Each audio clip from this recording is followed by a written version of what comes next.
we need to manage our emotional state through the experiences or challenges that we have, and we also need to solve the deeper problem. The issue is, most of us, what we do is we never address the problem directly until it gets really, really bad. And we mostly use emotional coping, and we mostly use ways of coping that have side effects. We use alcohol and we use food. Welcome to the Legendary Life Podcast, where it's all about taking control of your health, losing fat, transforming your body, and living the life you deserve with celebrity fitness trainer and longevity enthusiast, Ted Rice. Hey, what's up? It's Ted Rice, and I want to let you know I just started writing a weekly newsletter. And every Friday in my newsletter, I drop some major knowledge bombs about health, fitness, nutrition, and longevity. And I'm calling this newsletter the Unstoppable After 40 newsletter because I'm 46 and I want to be unstoppable in my 40s, 50s, and 60s, and dare I say 70s and 80s.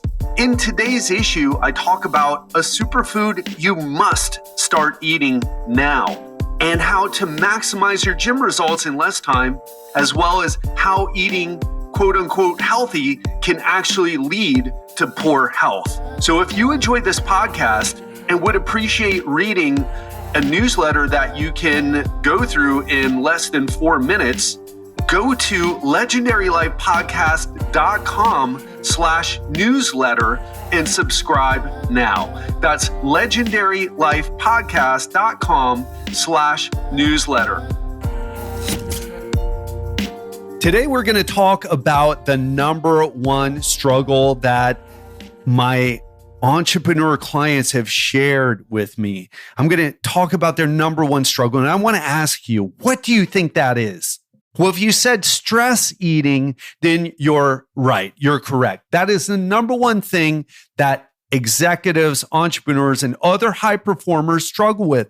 The stress comes on, triggers cravings, they end up eating. The eating kind of helps them feel better, but the side effect of that is the pounds start to pile on. So if you're wanting to understand my method for conquering stress eating, I'm going to share it with you today. What is up, my friend? Welcome back to the show. I'm your host, Ted Rice, coach to entrepreneurs and other high-performing professionals.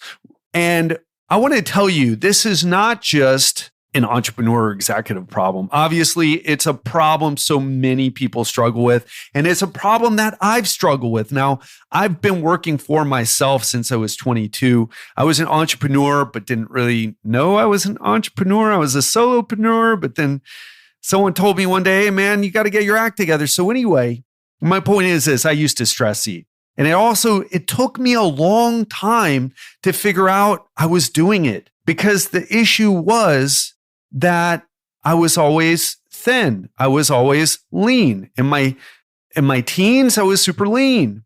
You could always see my abs. My problem was putting on weight, but I was stress eating as a kid. I would binge eat all the time. I just burned it off. And as I got in my 20s, everyone thought I was so healthy because I was lean. I was even in better shape. My muscles were bigger, but I was still stress eating. And in my 30s, well, not only was I stress eating in my 20s, I was stress smoking marijuana and I was stress drinking. And in my 30s, I kind of gave up the weed, but alcohol, more socially acceptable.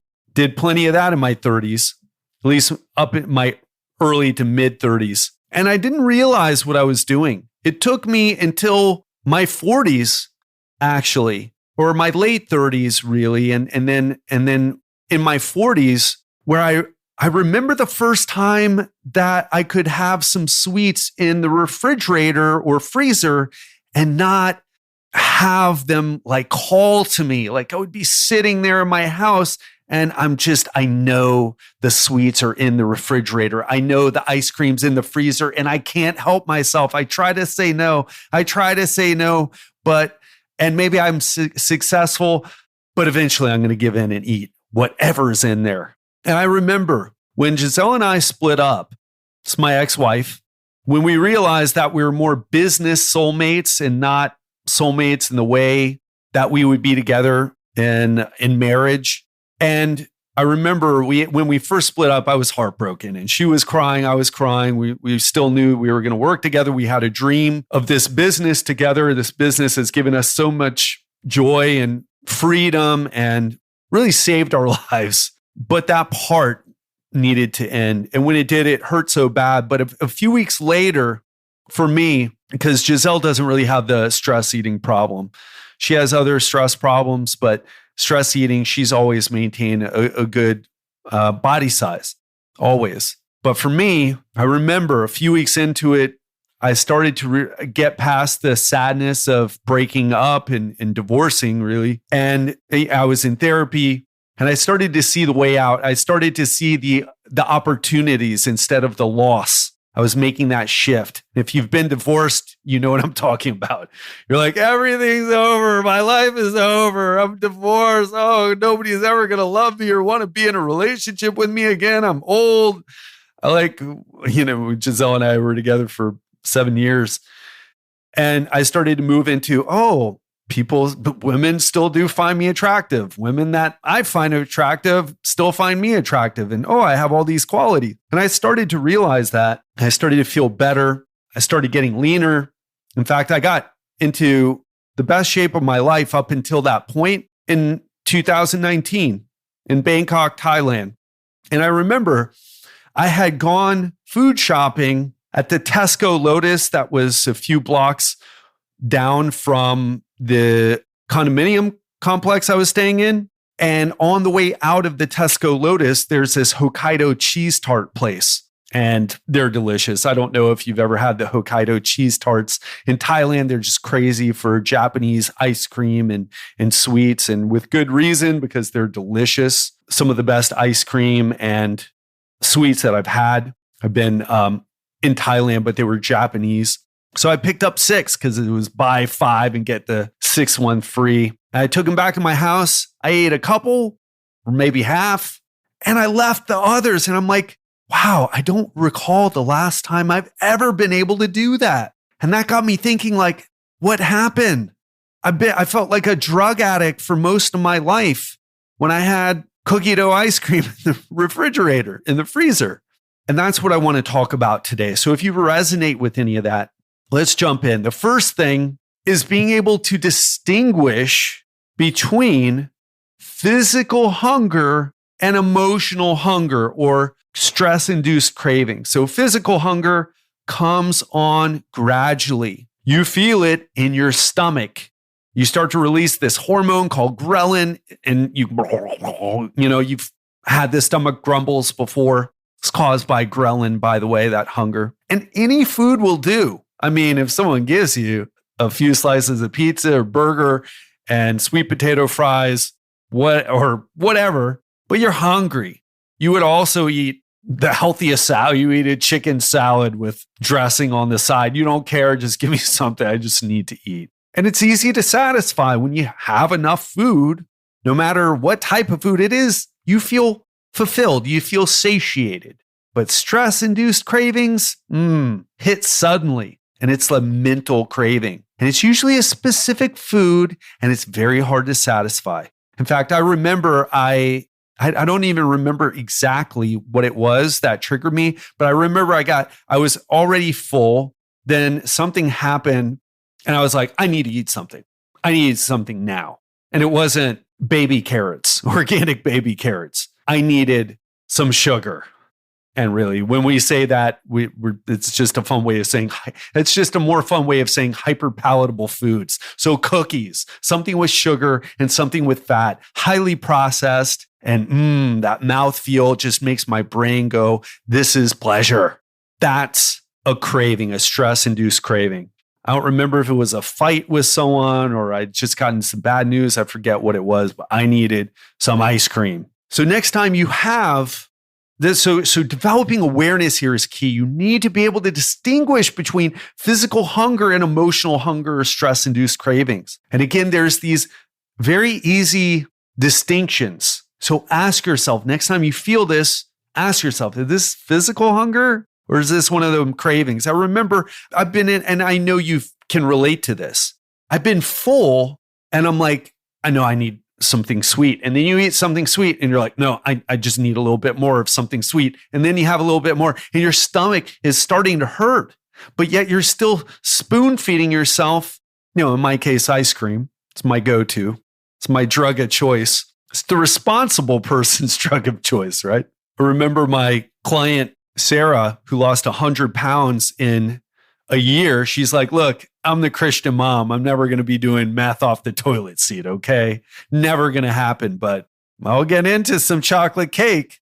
So being aware, is it physical hunger? Is it emotional hunger? And the second thing is you need to identify the trigger. What is triggering you? Is it something specific?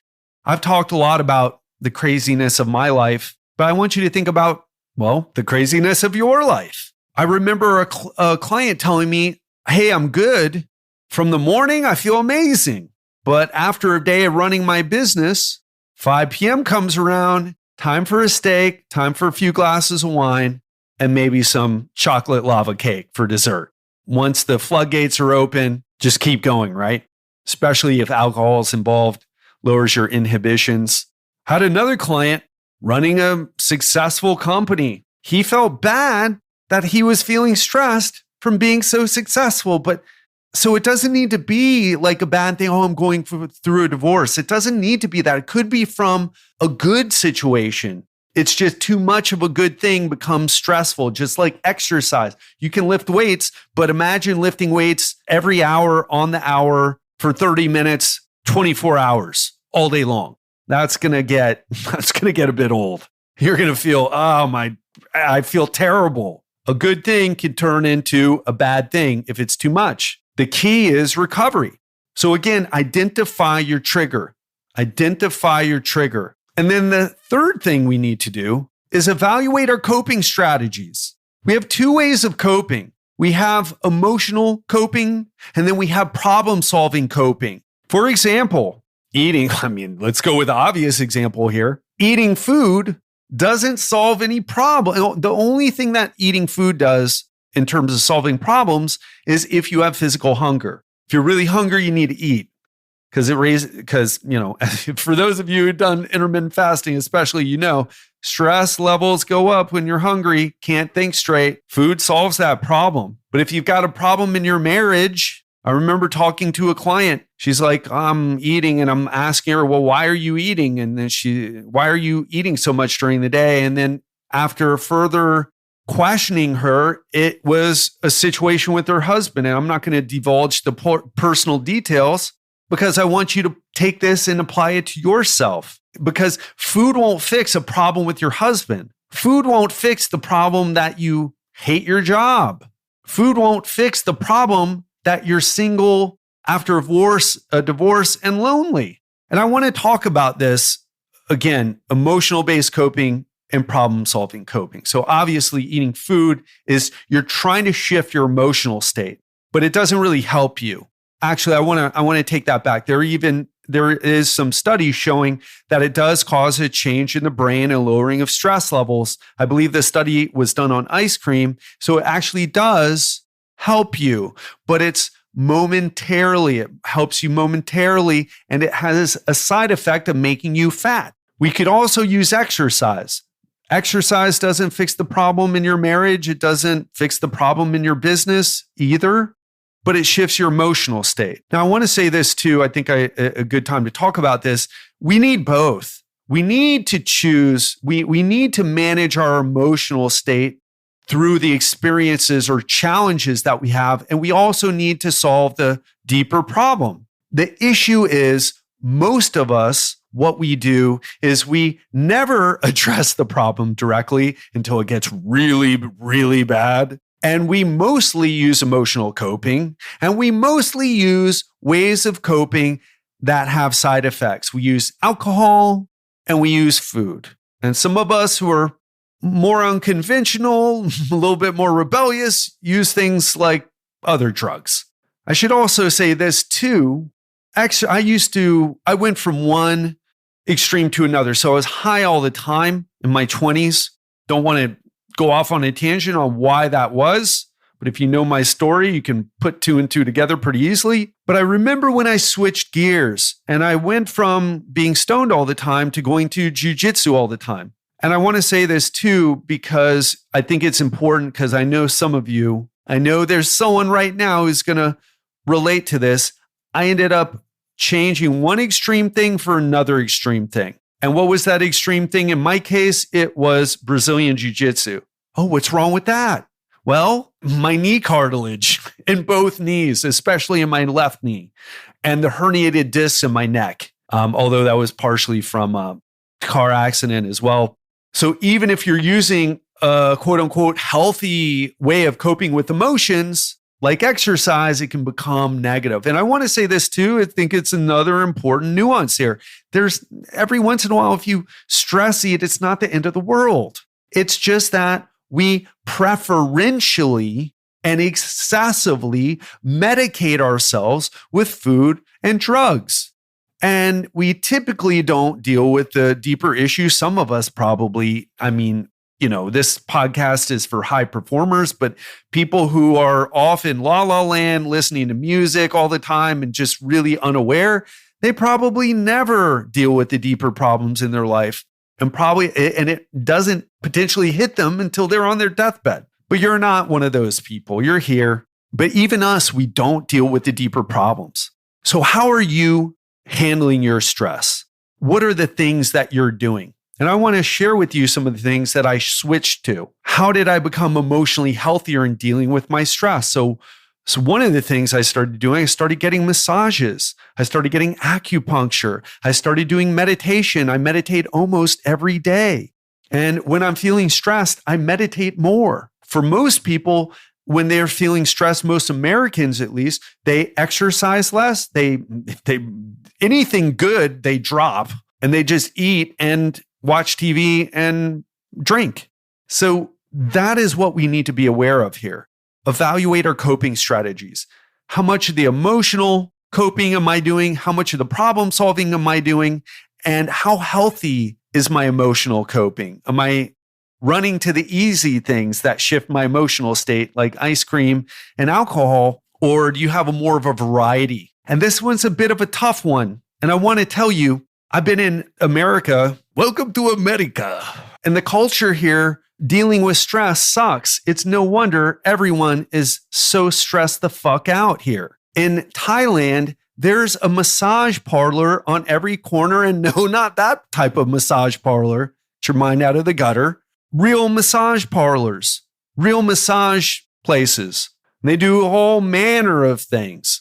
And yes, still get your mind out of the gutter because I'm talking about they do foot massages, they do deep tissue massages, they do Thai massages, they do oil massages, they do facials, they do all these different things.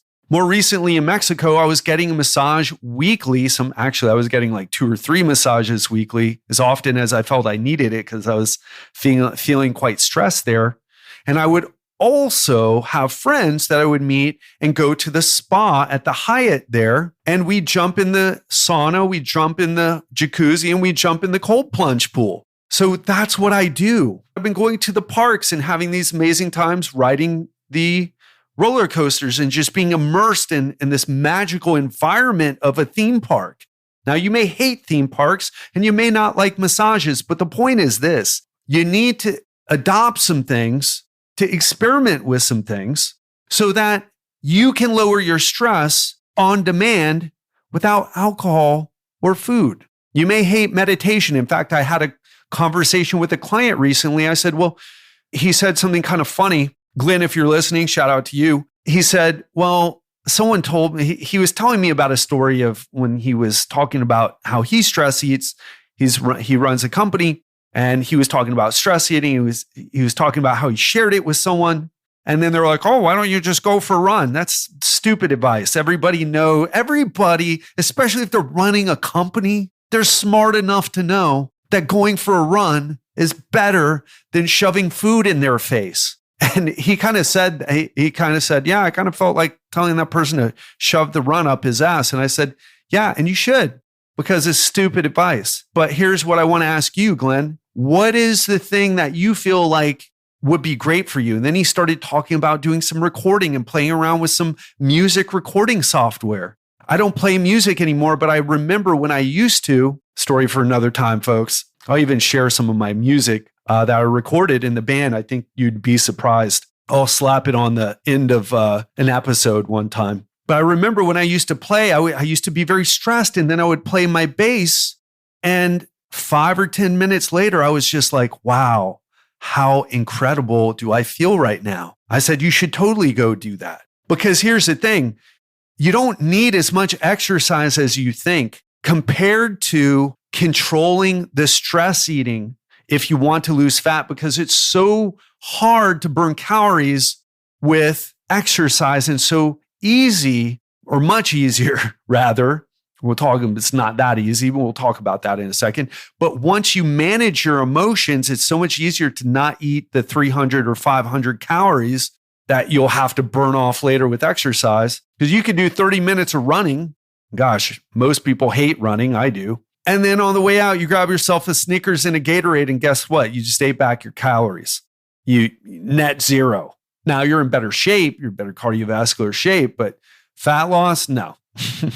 No. So what is that thing that you could try as an alternative? And then after that, you need to create the plan. You need to schedule the activities. So we've talked about distinguishing between physiological hunger and stress-induced cravings. We talked about identifying the triggers. We've talked about evaluating your coping strategies. How much emotional coping are you doing? Are you doing any problem solving? And then we need to figure out what are the things that we can try that are different than shoving food in our face and throwing back an IPA or a few glasses of wine.